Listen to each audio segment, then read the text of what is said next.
Chapter 1. Society's Effect on the Mind. Ask yourself this: what do I need to improve my life? What do I need in order to feel fulfilled, content and happy? Often people look at everything that is outside of themselves for happiness and contentment in their lives. It is common in our society for people to think and say, my life would be better if I had more money, had a better home, lived in a better place, had better friends and family, had a better job, had more holidays, had a certain car, had a certain phone, had a loving relationship, and the list goes on. This is a result of our society not teaching people the truth of where fulfillment and peace of mind really comes from. The inside. It's a state of mind. There is nothing wrong with having material things. It is a problem when obtaining things for the purpose of seeking your happiness is the goal, because it will ultimately leave people no better off and continually seeking external things to fulfill a temporary happiness. If the person or thing someone has attached their happiness to is gone, so too does the happiness. Advertising is used to sell people a false contentment with a general message that says, if you buy my product or service, you will feel better. And in some cases, they can work in the short term. However, think about how quickly the pleasure of having something wears off. It is not a lasting state of mind. You are then still left with a void within, or in a turmoil if that is something that you have been struggling with. Often a cycle can begin when people continuously shop to get their next pleasure fix, even though it never lasts. Yet each time they do so, their focus is temporarily away from their lives and troubles. They feel good for a dopamine release in the brain, which is why this can be an addictive form of escapism. We can see this clearly with the explosion of massive credit debts across the westernized world. Yet people are often less happy now than they were in previous decades. Many people live lives of quiet desperation and misery by being at the whim of our culture's attitude towards what is needed for a good life. Often, nothing could be further from reality. It seems a paradox, but by giving up more things, you are generally happier if you seek inward fulfillment through activities to stimulate you and interest you, being self-reliant on your own needs the best you can. Many people turn to others and things for their fulfillment, and even escapism from themselves. Television is also a big part of this, where many people endlessly consume mindless content as a form of escapism from themselves and their lives. As a result, another day passes where they're still living a life of mediocrity, frustration, and despair by not living the life they really desire. Subjecting ourselves to conditioning of a certain way of thinking through what we see and what we learn from television and movies can be damaging. Online websites such as YouTube are a big part of this as well. If it is not the video content itself, then you can read it in the comment section.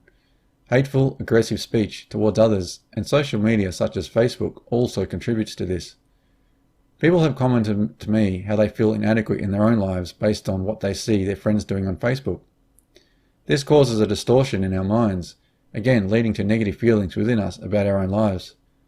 A big reason for this has to do with beliefs we hold deep within our subconscious minds that then surface to our conscious level of mind, telling us we don't have it in us to live a fulfilled, joyful and contented life. Therefore, people give up on themselves and live in one way or another that is not true to themselves. This is what's called a false belief. Yet it is so ingrained into many people who are either too afraid to try or give up at the slightest setback in their attempts. It is thought that failure in our society is a terrible thing, yet failure is a big part of success. You learn more from failure than success. This is where we actually gain more skills, knowledge, wisdom, and most importantly, learn about ourselves.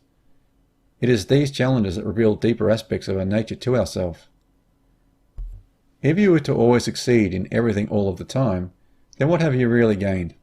It is through failure that we can then enjoy and appreciate our successes. Otherwise, if everything always worked out, then life would become mundane and success would be meaningless.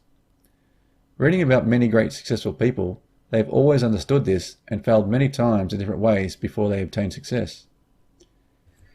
It is always a good idea to redefine what is meant by words like success. Asking the average person what they think it means, answers usually revolve around money and material wealth. Yet success is a mindset, and is not only the result of necessarily of end goals being achieved, but through the determination not to give up, even in spite of great adversity. Success for many may not even have a material or financial aspect to it at all. It is obvious why we can see so much mental suffering in our society just from some of these factors alone. People feel like failures, that they're not good enough, and that they must keep striving towards things that deep down aren't in alignment with their true nature. There is also a sense of personal expectancy to have or do things based on other people's opinions and judgments using society's values as a measuring stick. Some people flourish in the system we have set up, yet many don't, and as a result we see high levels of depression and anxiety.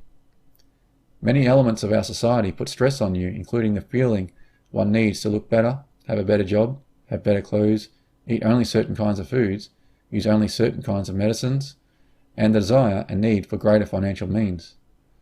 Through the news, they create a sense of fear of the world and of each other by portraying the world as a terrible place to be, and by focusing only on negative aspects.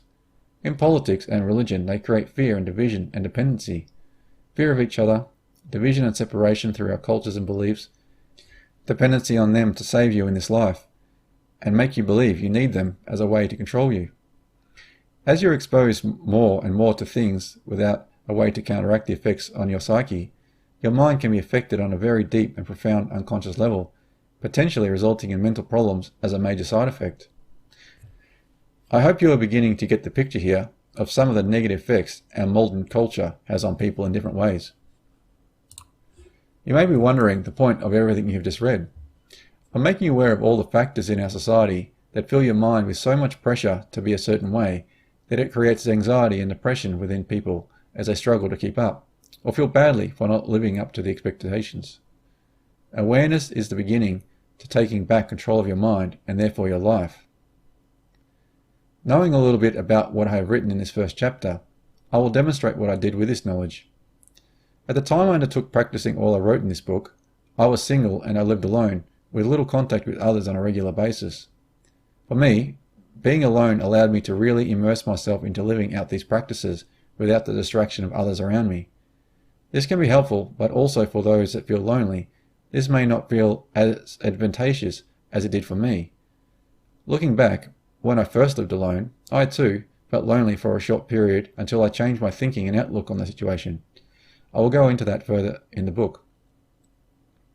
This first step was to take inventory of all the negative aspects within my daily life. Looking at what I would usually do in the average day and even week, I had to ask myself, where did I go? What did I do? And how did I spend my time? Next, I had to analyze and contemplate how anything in these environments negatively impacted me. For instance, did reading about, discussing, or watching a certain topic upset me or make me angry, fearful, anxious, or upset?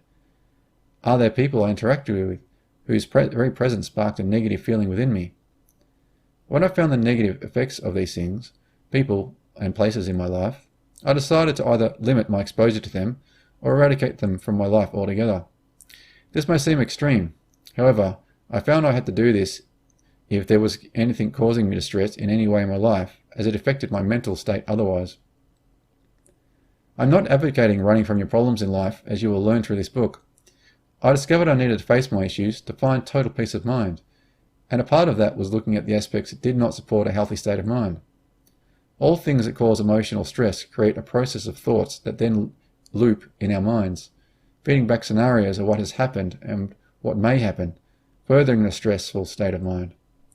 If this continues, it then leads to greater negative emotional states and even health issues in the body over time.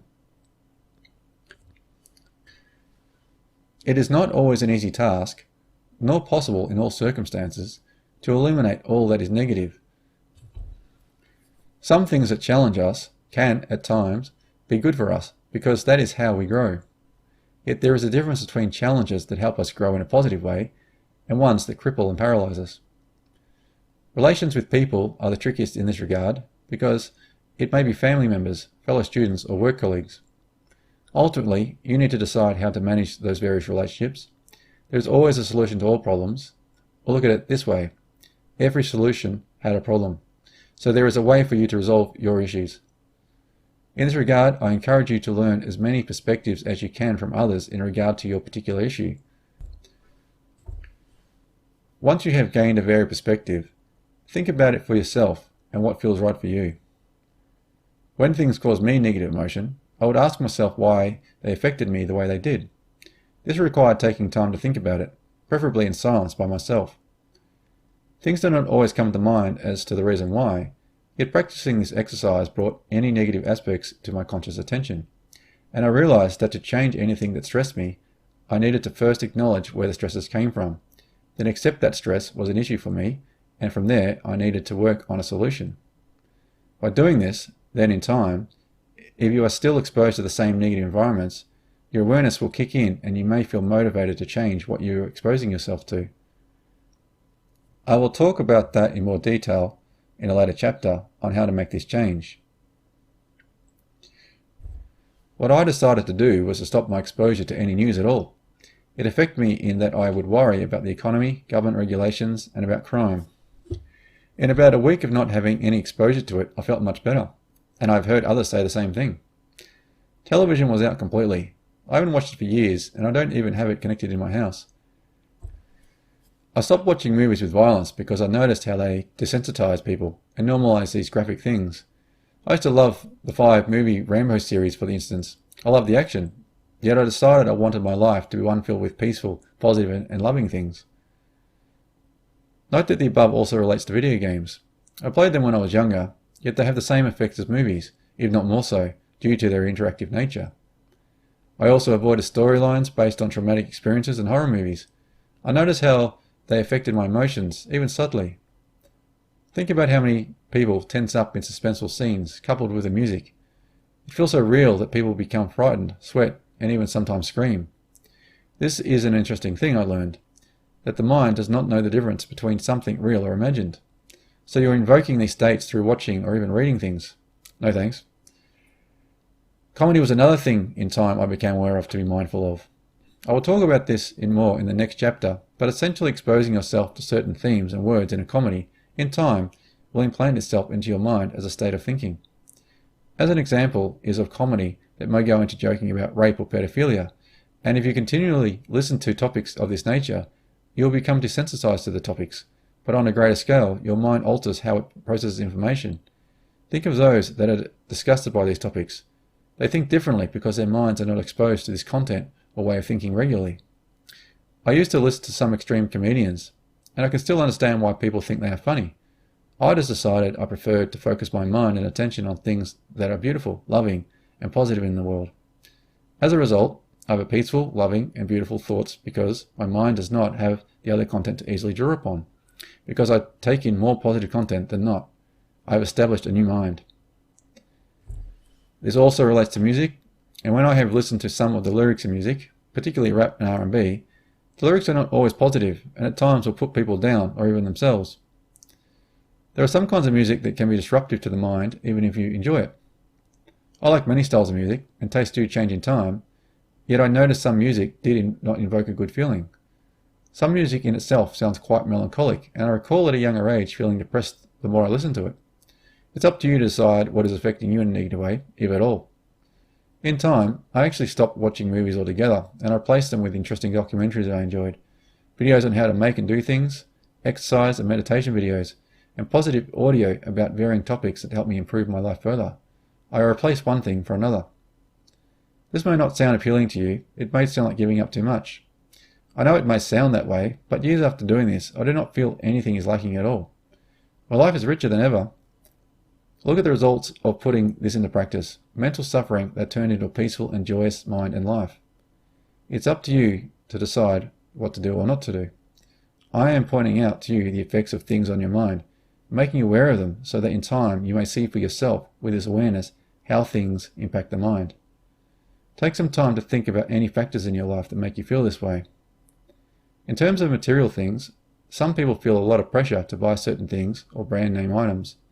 I have no issue with buying quality items, whether brand named or not. Yet many feel compelled to buy a brand name just to fit in with others. I understand this, and it can be harder to see why this is an issue. Essentially, if your motivation to buy is to fit in, then you're a prisoner of society and your peers, which then adds further pressure onto yourself. There is a great quote in an ancient text called the Tao Te Ching. It says, "Care about others' approval, and you will be their prisoner." This is a great statement of truth. To clarify, this quote is saying that if you do something or alter something about yourself to be liked or to fit in, you are under the control of others' thoughts and opinions of you. And when doing this, it is endless, as you give away your power to others due to fear of being rejected. This is a good statement to test in relations you may have already with others, and ask yourself whether they accept you as you want to truly be. Can you really be yourself? If not, are these the types of relationships you want in your life? Undertaking all of what I have written in the chapter can seem overwhelming, perhaps. At the very least, it is sowing a seed of thought and awareness into your mind. This awareness will give you insight into any issues that arise in your life related to any of the topics discussed. When you are ready, you may decide to make the necessary changes to avoid negative feelings associated with these factors. To close this chapter, if anything else, remember this. Guard your mind. The mind is like a dry sponge surrounded by liquid. What you want to absorb is water, not polluted chemicals of others' ideas and thoughts.